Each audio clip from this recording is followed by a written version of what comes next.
Wow. Fancy new phone camera. What you doing? I am re-drilling this hole in the thermostat housing because a bolt seized in it, which is pretty common, but it's just a pain in the ass. It's hot. Also, got very hot. We've done a compression test on the straight 6. That is in the Datsun. And the numbers are, drum roll please. I only have one hand. We're 120 for cylinder 3 through 6 and 60 psi in cylinder 1 and 2. So the motor is in less than ideal condition. Hoping it's just something like a head gasket and not actually piston rings and valves and stuff. But we will cross that bridge when the motor comes out of the car, which will be sometime in the next few days or possibly in this video. Maybe the next one. We'll decide when we see how much footage we have and if it's worth watching. So stay tuned. She looks so bare and empty. I don't know if Austin showed you guys this, but oh, you're not gonna be able to see without a camera. Hold on. So it looks like somebody messed with this motor before we got it. So if you look at that in there, oh, right there. So that is silver. The one and that one is blue. So they have been messed with probably at some point in time. That one, that one. So hopefully nothing too crazy with the motor. A little bit nervous. Well guys, we have quite the project ahead of us. Get it? Funny? Not funny? Anyways, we have a 240Z motor. I'll turn you. And this is our 240Z motor. This has been rebuilt. We'll be able to get higher RPMs out of it, a little less lower end torque, probably a little less overall power, but with the turbo, we'll be plenty fine. This is the head that came off of it. This is the head that came off of this Z. And this Z's motor is bad. It was timed wrong as well.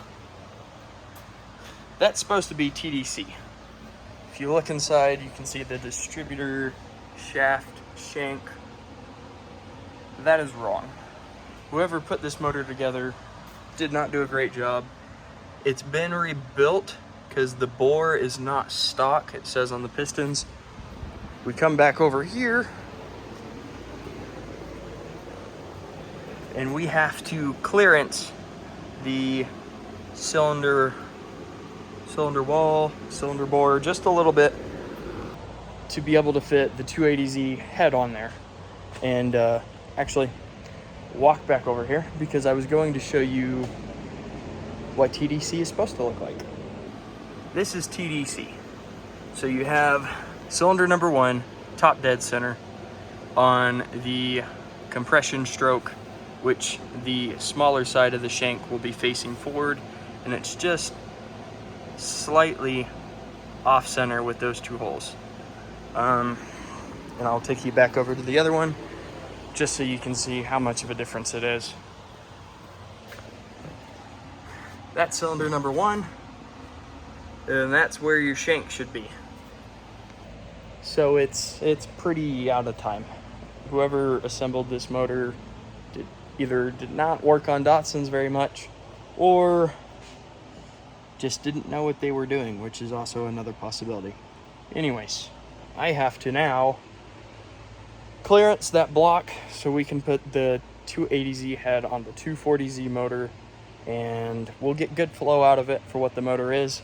And on top of that, we'll have the turbo. We'll be able to make plenty of power for that car to be fun and reliable and all that good stuff. So I'm going to get the compressor going, so it's going to be loud. I'm going to clearance some of the cylinder bores, cylinder walls, and I'll show you what it looks like afterwards. We've now got those cleaned up and clearanced for the new valves, as you can see. So we need to clean the deck or the face of the block and get all the shavings off here and get a nice smooth flat surface for our new head gasket, which we are waiting on. And then I need to go ahead and clean up this head and make it look super pretty since it's all off, and go through everything and make sure nothing's bent, and then we can go ahead and slap that on there.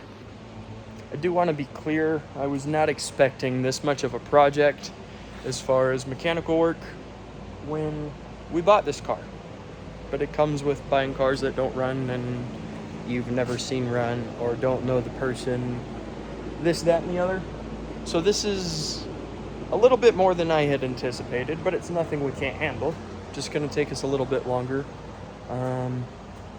And didn't expect to hone out the walls of a 240Z block, but things happen. This is the route that we're going. If you guys have any questions, if you see anything that you think I could do better throughout the video, let me know. Send a comment to the comment box below, and I read all of them. I reply to most everybody. As long as I see the comment, I actually reply. Thanks for watching. I will catch you next time. This video was a little bit shorter, but we ran into some issues that I was not expecting, and now we're just suffering the consequences. So like I said, thanks for watching. Like, comment, subscribe. Come back next week for another video. That motor should be assembled in the next video. So yeah, catch you next time.